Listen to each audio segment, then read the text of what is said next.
สบายดีพี่น้องกับทักทายสบายดีสวัสดีFCทุกคนเด้อเนาะยินดีต้อนรับเข้าสู่ช่องน้องอันอินดีพี่น้องมื้อนี้ก็หลังจากที่เพิ่นพักเนาะพี่น้องพักเฮ็ดครัวน้องอันก็เข้าไปในเมืองเนาะปากเส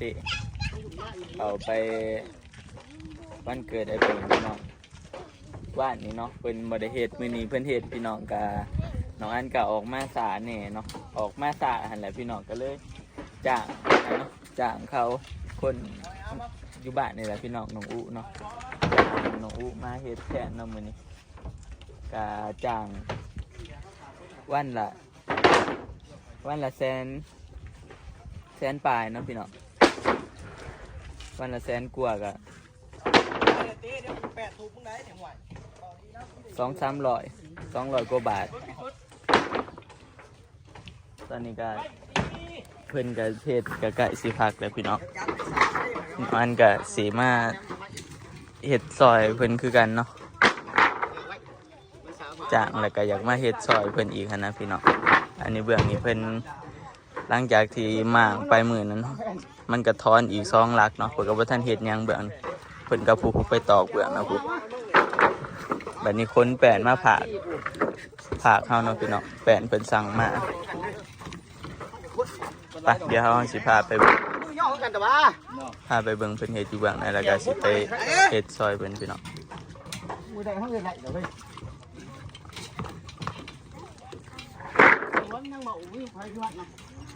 เดี๋ยวข้ามไปฝากนะค่ะนั่นมันนี่แหละ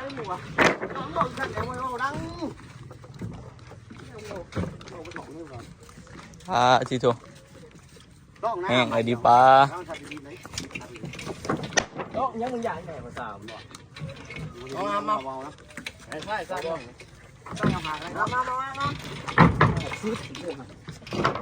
คนแบนมาไหวผักนี่พี่น้องเพิ่นก็กำลังคนมา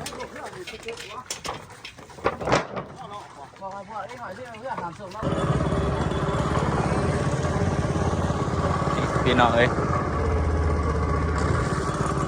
เดี๋ยวสิได้ซักมาอีกนี่เด็ก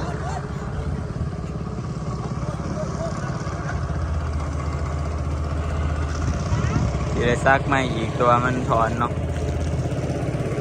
วันนี้ก็เที่ยวเหือกับบ้านแลนเหือพี่น้อง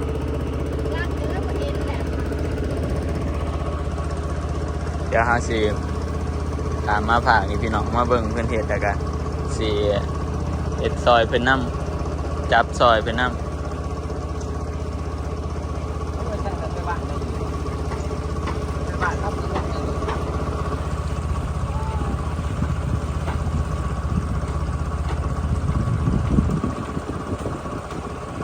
เป็นตอกแป้นมาเลยได้พี่น้องมาแล้วก็แล้วเลยเดี๋ยวได้นี่เป็นคนมาตอกมาเลยซักไปเลยได้แนวนี้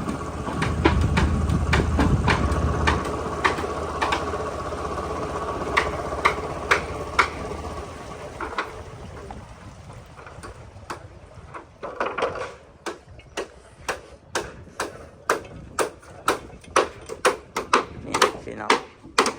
ตอกไปน้ำเนาะ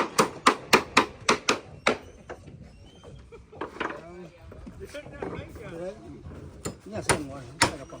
ไปจะได้ปูปลาโอ้ยไปเลยเอาลงอยู่บนลาดนี่บ่เอาลงอยู่บนนี่ย่อจะไรอ่ะสมมติแล่นมาเหือบนแห้งทางมาหุ่นบึกพี่น้องเอ้ยตอกไปเลยเนาะ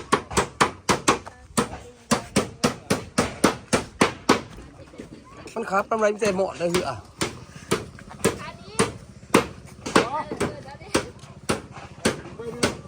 เกิดไฟ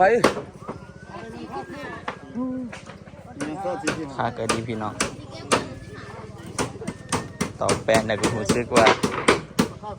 คือสีเดียวไว้นี่เลย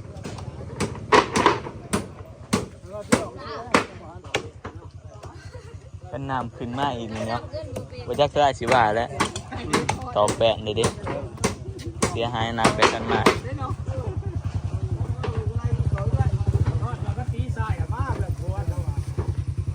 พี่น้องพอดีขึ้นทางนี่พอดี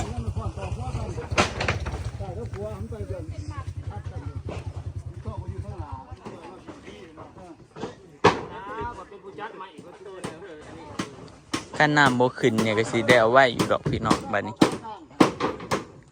ก็สิบ่เกิน 2-3 อาทิตย์ดอกเนาะคันได้ซักคักๆได้เฮ็ดคุกมื้อนี่นะ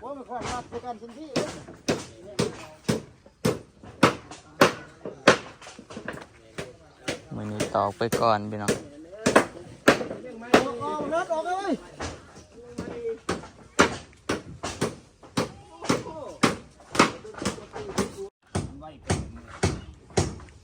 มันได้เรามันได้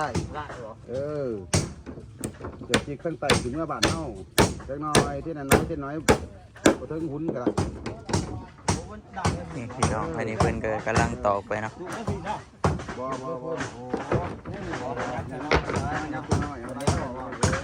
ว่าท่านจอดกันดอกพี่น้องแต่เฮาก็ตอกไปนำจะเบิ่งเนี่ยมันซื้อแล้วก็เพราะมันบ่ซื้อก็ก้อยสิกันเอาแล้วก็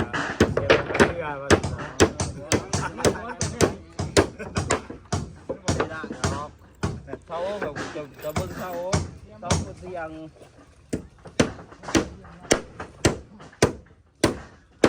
เสียงมันนั่นเบิ่งกับ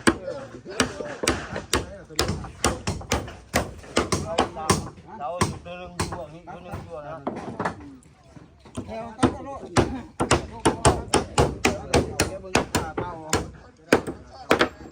โอ้ระวังใครในแต่มึงย่านี่ใครในแต่บ่ทอนแล้วหนังเหนียวเนาะบ่ทอนนี่ว่าคนแก่เดียวกองกับมือมะกองมากมันใจไม่พอแล้วก็พอ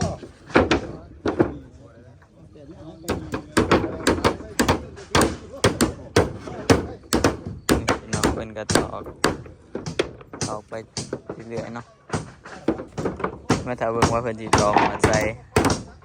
หอดเที่ยง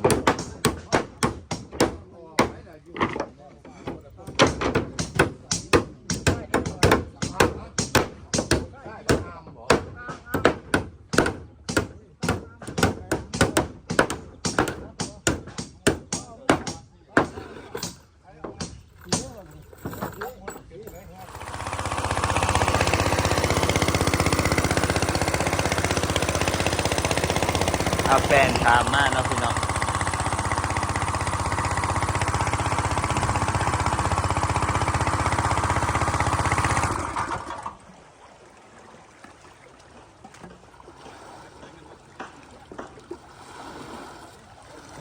เอาแฟนถามมาจะผ่านนะ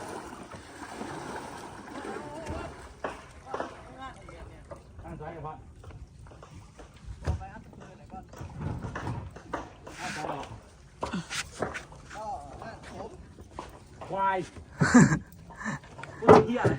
จะสั่งอะไร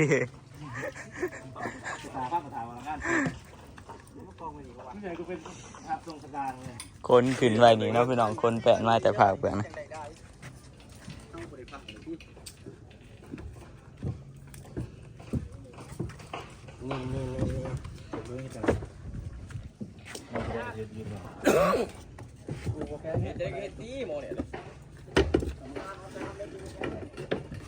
บ้าสิว่าที่พวกอามสิว่าเอาหาผู้ว่าปออามเอาหาผู้ได้หาเนี่ยนะย่อเด็กกับบุได้มาเล่นยำเกือบไปผู้เดียวดิไปได้ย่อขึ้นไว้เดี๋ยวที่ไหนพอได้ตอกเบื้องนี่อีกเนาะ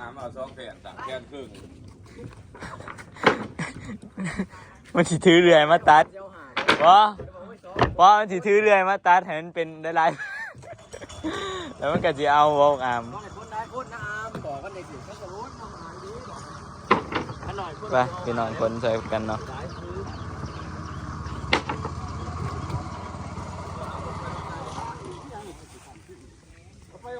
แบกใหม่ลงเรือฝากนี่พี่น้องหลังจากที่เฮาคนไปฝากนั่นเนาะตัวนี้แผ่นเนี้ยเฮาบ่ได้ตัด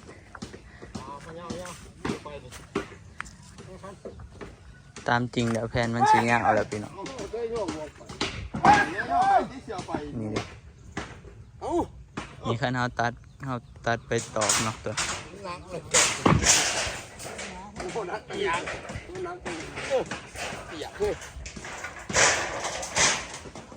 ฝนตกห้ามเปียกและนักพี่น้อง ไม่เปียกนักสิ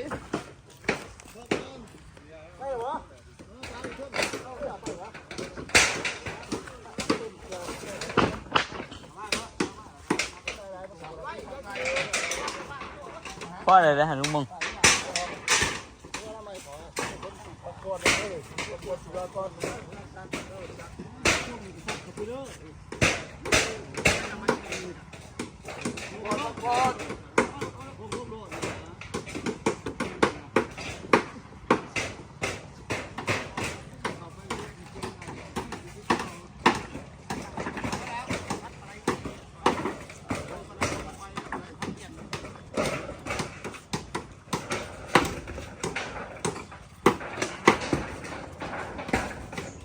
ไปฝากนั้นไปคนฝากนั้นแบบนี้พี่น้องไปเดี๋ยวเราพาไปเบิ่งเพิ่นต่ออีก สบายดี ใกล้เลยเนาะครัวเฮาเนาะใกล้เลย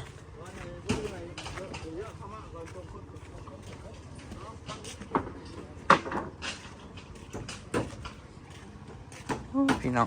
ตอกไม่ได้ใกล้เติบเลยเอามาเบิ่งหันหอดแน่นดีได้พี่น้องเฮ็ดใหม่นี่เนาะอีกอย่างว่านตั้งฟังนี่แน่นดีลดลงมานี่บ่ได้ตีงแน่นี่แถวตำฟังน้ำมันตื่นเด้มันสิไปตีงแถวกลางยากแน่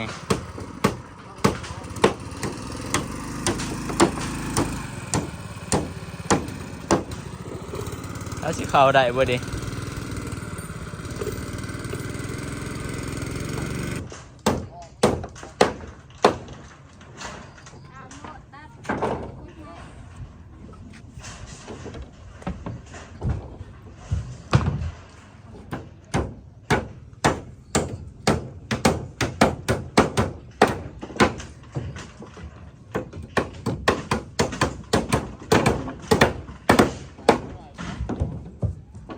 ที่ต่อหอดคุณประจักษ์นะพี่น้องต่อหอดบอลเฮ็ดอันนั้นไหวผู้ประจักษ์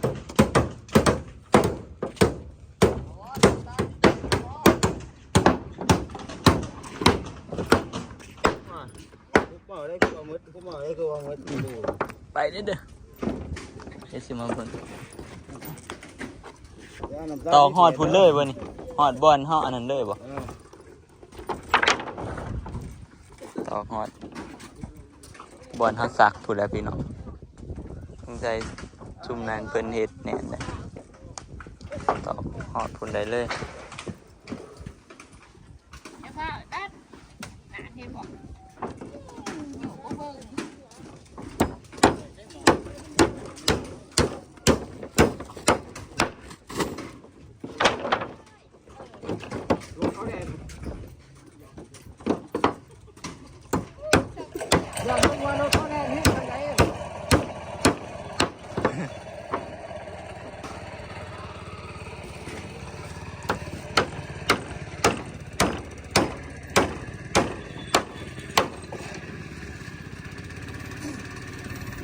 ไม้กับบ่อยากอันนี้เป็นไรเนาะ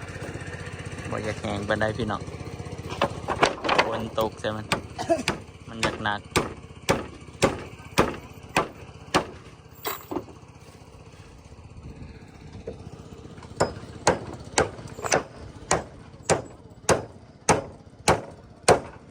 น้ำกับบกลายเติบไปบกซ้ำเขาเห็ดบางอันได้พี่น้องว่าสูงขึ้นมาทันทีเวยน้ำบก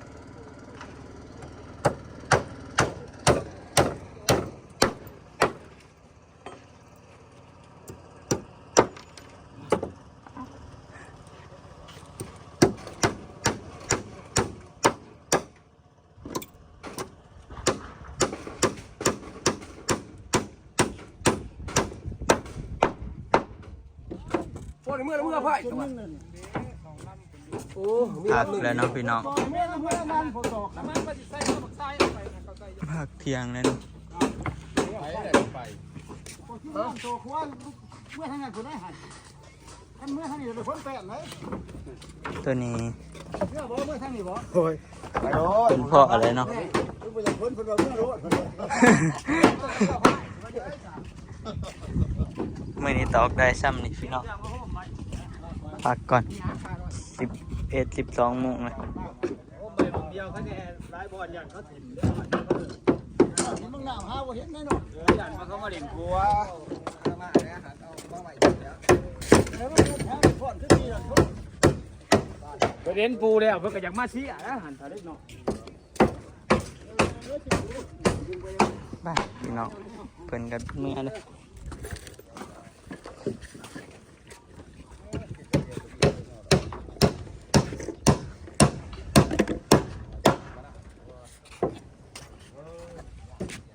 ไป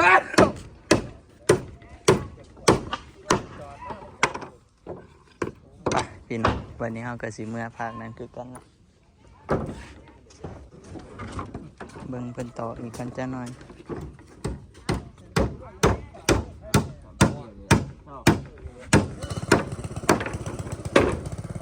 เมื่อเกิดได้เว้ยยาวไปได้เว้ย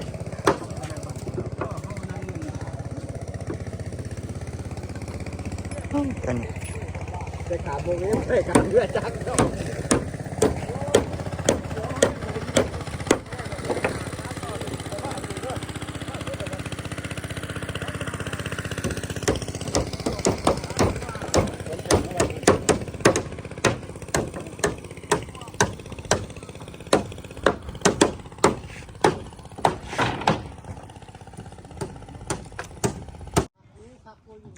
ไปพี่น้องแล้วบัดนี้เพิ่นก็ตอกได้ซ้ำนี่มื้อนี้เดี๋ยวตอนแรกเพิ่นก็สิตอกอีกแล้วพี่น้องตอกจนสุดพุ่นแหละ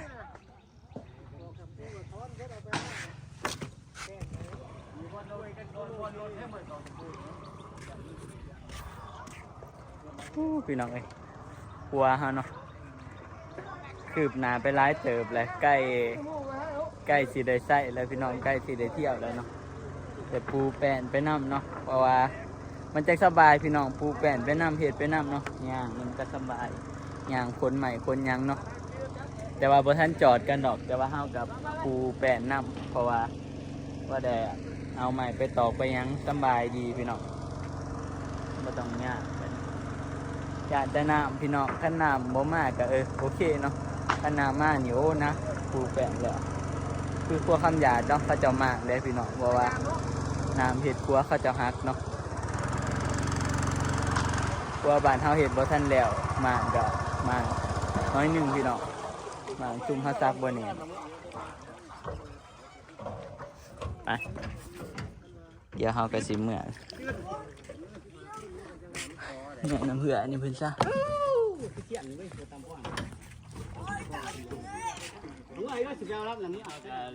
อันพักเที่ยงเด้อน้องก็เช้านี้น้องอันบ่ได้มาพี่น้องก็พอดีค่าเวียกเนี่ยก็เลยนี่แหละพี่น้องจ้างน้องอูเนาะมาเฮ็ดแทนมื้อนึงมื้อเช้านี้ว่าสิบอกหมอนะบ่แน่ใจว่าเขาเฮ็ดหรือบ่เฮ็ดก็เลยบอกช่วยเนี่ยมาซะเจอบ่อำก็บ่ปานใดเนาะกับมาประมาณ 8:30 นประมาณเข้ามาก็ประมาณ 7:00 นเข้ามา 8 โมงคือกัน 8:00 นคือกันน่ะแสดงว่ามาพร้อมกันได้เดียกันมื้อเช้านี้เนาะคอยก็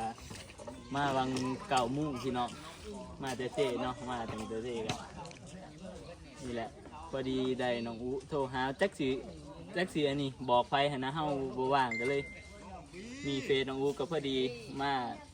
อันนี้พอดีเนาะว่างเนาะพอดีบ่มีเวียอันนี้มื้อแรงจะได้มื้อแรงเอาเห็นเบิดมื้อบ่เบิดมื้อเนาะ การสมัยก็มาสำนักเลย ย่านว่าอันบ่อยากอันนี้ก็พอดีแล้วครึ่งมือขาแรงก็สิครึ่งมือเนาะหมอเฮ็ดเบิดมือก็พุ่นแหละมื้อแรงจังใจนึงเนาะไปพี่น้องนี่แหละก็พักถ้ากันพักเที่ยงเลยเนาะเขาก็สิมื้อหากินข้าวกินน้ำเลยพอดีมื้อแรงจังมาเฮ็ดต่อเนาะจังมาเบิ่งว่าเพิ่นสิเฮ็ดฮอดใจมื้อแรงพี่น้องน่าจะ ได้ร้ายเติบมือแรงปูแปนแล้วนี่สิได้เที่ยวเลยแหละพี่น้องครัวบ่เกินใน2 อาทิตย์มื้อวานนี้แล้วบ่2 อาทิตย์ประมาณนี้แหละพี่น้องประมาณ2 อาทิตย์นะครับที่ได้ใส่ได้เที่ยวครัวไม่เฮากับน่าจะมาพอแล้วมั้งครบไปเลยแหละถ้าแต่เฮาเฮ็ดเนาะแล้วนี่ก็แล้วไปพี่น้องเดี๋ยวเอาไว้พอกันใหม่คลิปหน้าแหละสำหรับคลิปนี้ก็ขอตัวลาไปก่อนเนาะขอบคุณขอบใจที่ทุกคนพี่น้องขอกล่าวคำว่าสบายดีเด้อพี่น้องเอ้ย